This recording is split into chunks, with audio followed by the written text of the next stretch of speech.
ഈ mango sticky റൈസിൻ്റെ board കണ്ടിട്ടാണ് നമ്മളിവിടെ ലഞ്ച് കഴിക്കാൻ വേണ്ടി ഈ റെസ്റ്റോറൻറ്റ് ചൂസ് ചെയ്തത്.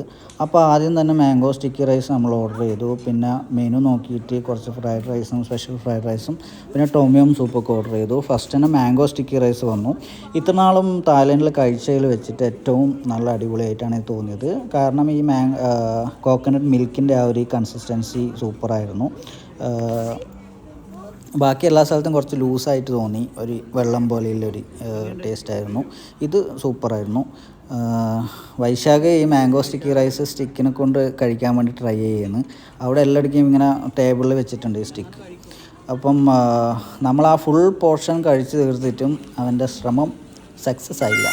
അത് കണ്ടിട്ട് അവിടെയുള്ളൊരു സ്റ്റാഫ് നമുക്ക് ട്രെയിനിങ് തന്നു, എങ്ങനെയാണ് ആ ഫിംഗർ പ്ലേസ് ചെയ്യേണ്ടത്, എങ്ങനെ പിടിക്കേണ്ടത്, ഹോൾഡ് ചെയ്യേണ്ടത് എന്നുള്ളതൊക്കെ. അതിനുള്ള ഒരു ചെറിയൊരു ടെക്നിക്ക് ഉണ്ടെന്ന് തോന്നുന്നു. ഇവർ ആ സർവീസും ഹോസ്പിറ്റാലിറ്റിയും പറയാതിരിക്കാൻ വയ്യ. ആ റെസ്റ്റോറൻറ്റിൽ അത്ര തിരക്കുണ്ടായിട്ടും നമുക്ക് വേണ്ടിയിട്ട് ഒരു ബുദ്ധിമുട്ടും ഇല്ലാണ്ടാണ് അവർ ആ കാര്യങ്ങളൊക്കെ പറഞ്ഞു തരുന്നത്. അതിപ്പോൾ പുറത്തൊരു ആൾക്കാരോട് നമ്മൾ വഴി ചോദിച്ചാലും അങ്ങനെ തന്നെയാണ്. അവർ അത്രയും ടൈം എടുത്ത് നമുക്കത് എക്സ്പ്ലെയിൻ ചെയ്ത് തരും. ഒരു ബുദ്ധിമുട്ടും ഇല്ലാണ്ട് പൊളൈറ്റായിട്ടാണ് പറഞ്ഞു തരുന്നത്. ലാസ്റ്റ് ടോമിയം സൂപ്പൊക്കെ വന്നു.